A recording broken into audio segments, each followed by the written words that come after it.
right, the king is here. Hello. Welcome to Screen Axis. Yeah. Welcome. Is it working? Yeah, it's working. Yeah. Mark, come on back here. How you doing?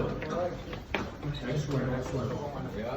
Before we get to Mark, and I first have a cannonball, the Manx missile. For you British folk, the Manx missile. Of course, the one and only Mark Simon Cavendish. Let's hear it for him. Woo!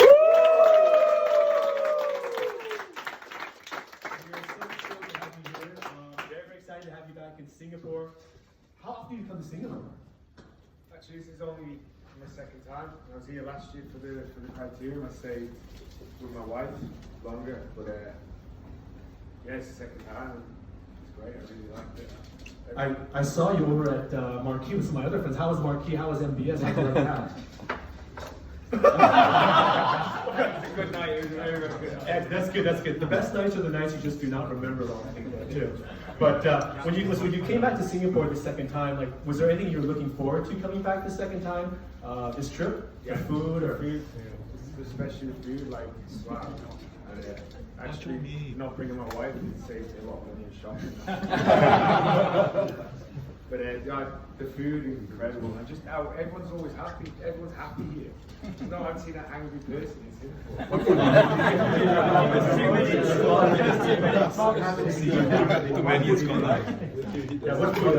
Is there any particular local food that you like? Chili crab. Wow, chili crab, yeah. Black pepper. Yeah. Fan. I reckon he's more angry Yeah. than me. I went the other night to the restaurant Meta, a super good restaurant. Oh yeah,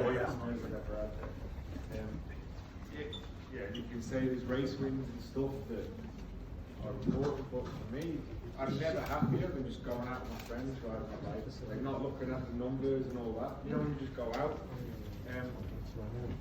So that's when it's like, I went out with a group here last year, and, a bit early, and You gotta do it early here. well, that's the type of thing I like. Do you know when you just go out at lunch and you just have a laugh, stop for coffee, like why everyone starts cycling? That's exactly still to this day my favourite time on the bike. I'm very lucky to do what I love for a job. I'm so lucky. But it's hard work. The actual job is not as glamorous as it might seem. You know, it's fundamentally riding your bike. It's like it's not a day that I don't enjoy to do that. You talk about days, you talk about years, you talk about decades. You've been a professional cyclist for over 2 decades. You know, Chris Prudhomme, the director for the Tour de France, has called you the greatest sprinter of all time in the Tour. Through all this time, how have you been able to maintain that dedication, that determination, that discipline to continue to cycle despite any setbacks? And what do you tell yourself, and what can you share with everyone here? Just love it. First and foremost, you have to love it. Start loving it. If you stop loving it, then it's competition. That's it. I don't know. I think, like, as a father, the one thing I try to instill in the kids is, like, if you don't give up what you can control. You know, if you can put more work in, you don't stop. Like, things that you don't do, you stop. But just don't give up anything. Always persevere. And if you do, I'm a firm believer that whatever you do within your control, if you do that to the best you can do, like, you'll succeed. I'm just a firm believer. No one can tell you can't do it. Like, you put enough work in. You're a living testament to that, I think so too. But I think training, all the diet, all the work that goes into it, would you encourage your children to one day be also professional cyclists? Look, of course it helps if they want to. I'll encourage them to do whatever they want to do. I support them in whatever they want to do, as long as they commit themselves to it, you know. Obviously it helps, I know cycling, so like their surname will open doors to them, of course, but also their surname brings a weight to expectation and expectation to it, and that's something you don't traditionally know. But I know firsthand what constant expectation is, you know, to like, I know what it's like to not be, it's not positive if you win, it's only news if you don't win, like, you know, they would always have that, and that's something I don't really which book.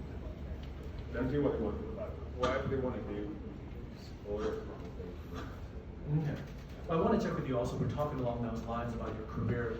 If there was anything that you could change, you know, I think throughout your career that you could have made a different decision, would you change anything in terms of, say, in terms of your training that you could share with us here though too, that you know could help, I think, our cycling friends here too become better cyclists also? Or is there a choice that you made, let's say, in your past during this colorful career, this historical, legendary career? There's a few things that definitely go back and change. Like what?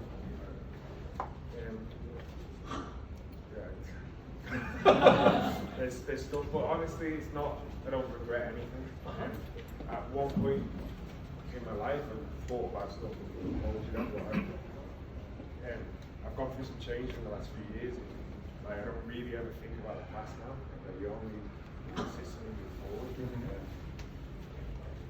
And actually, that's something that actually has helped me always continue to win. Is that I've never really looked even on my successes, but I've never looked back on a race. I always set a target, like achieved it, and set the next one, but didn't achieve it. Oh, that's great to hear. So how are you going to prepare for it? I think everyone's going to be really, all eyes are going to be on you next year then. How do you feel about that? No, it's great. You know what? Like, it's so nice. Like, met like a lot of my career. Like, you caught in, and most sports people are like this. You're caught in the bubble of what you do, and you never actually understand what your point is as a sportsman. Like, you almost think like it's your right. Like, we spent so long many times in hotels, and then like. My wife was like, "You want to go away?" I'm like, "I don't want to get dressed for breakfast. I just want to go down and like naked or in my pants and make coffee. Like, I don't want to get like, and that's just living like a normal life, being with the kids and that. Like, we don't have nothing up in the house of cycling. Like, there's no photo, there's a couple of photos and that, but it's really like nice to all that, everything that your whole like professional life is that. I'm passionate, I love it. Like, just being all over, you know. So it'll be 5 times the price.